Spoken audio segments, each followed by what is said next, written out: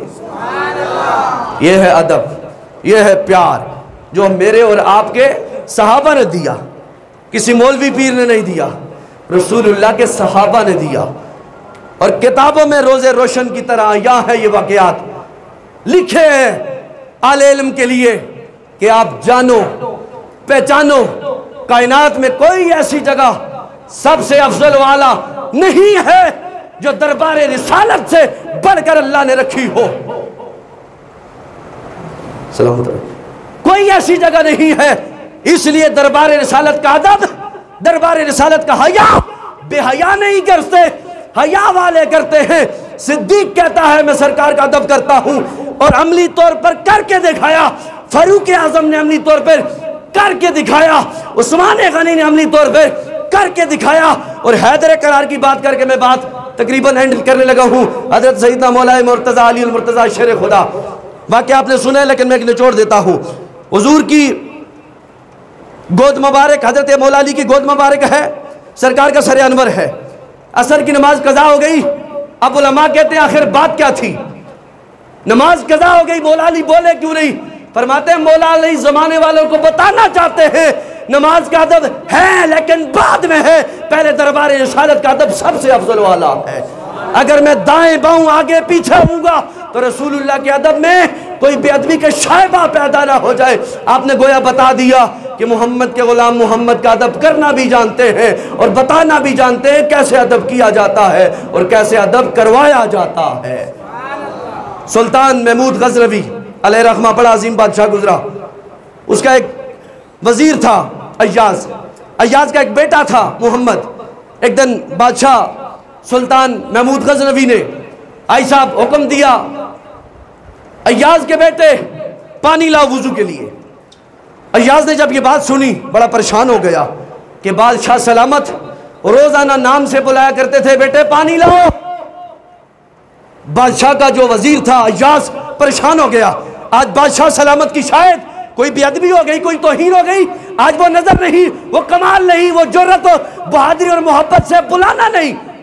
آپ نے پانی پیش کیا، وضو کیا بادشاہ سکندر، بادشاہ سلطان محمود غزنوی نے وضو ہوا تو بادشاہ سلطان محمود غزنوی نے اپنے نوکر یعنی اپنے خادم خاص وزیر خاص حضرت جناب محترم ایاز کی طرف دیکھ کر فرمایا ایاز خیر تو ہے نا، چہرے پہ کوئی نمی ہے، حیرانگی ہے، پریشانی ہے، کیا بات ہے؟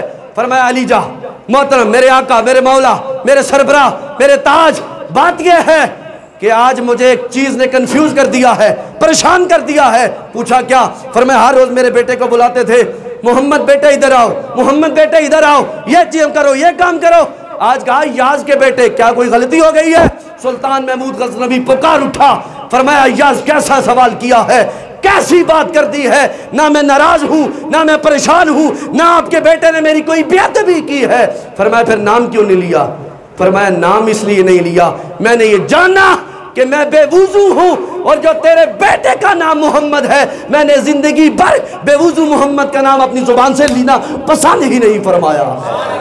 آج اپنی زبان سے محمد کا نام تیرے بیٹے کی نسبت سے، محمد کے نام کی نسبت تیرے بیٹے سے ہے، میں نے پسند نہیں کیا کہ اپنے بیٹے کا نام، تیرے بیٹے کا نام اب بے وضو محمد کا نام لیا جائے۔ ایسے ہمارے حکمران گزرے، ایسے ہمارے وقت کے بادشاہ گزرے ہیں کہ وہ حضور کے نام کا بھی ادب کرتے تھے، حضور کی ذات کا بھی ادب و احترام کیا کرتے تھے۔ اس لیے ایسے معاملات جو ہمارے سامنے موجود ہیں وہ ہمارے سامنے ہیں روز روشن کی طرح حیا ہے کہ تاکہ جناب والا ایسا ادب اور احترام حضور کے صحابہ نے دیا، حضور کی آل نے دیا، جنہیں ہم جان کر اپنی دنیا آخرت قبر قیامت کی منزلیں آسان کر سکتے ہیں۔ اور آخری بات یہی ہے، سب کچھ کرنے کے باوجود حج، عمرہ، زکوٰۃ، نوافل، روزے سب عمل کر لو، اگر دربار رسالت کا ادب میرے اور آپ کے دل و دماغ میں نہیں ہے، ان تحبط اعمالکم وانتم لا تشعرون، قرآن نے فیصلہ ختم کر دیا، فرمایا تمہارے اعمال برباد ہو جائیں گے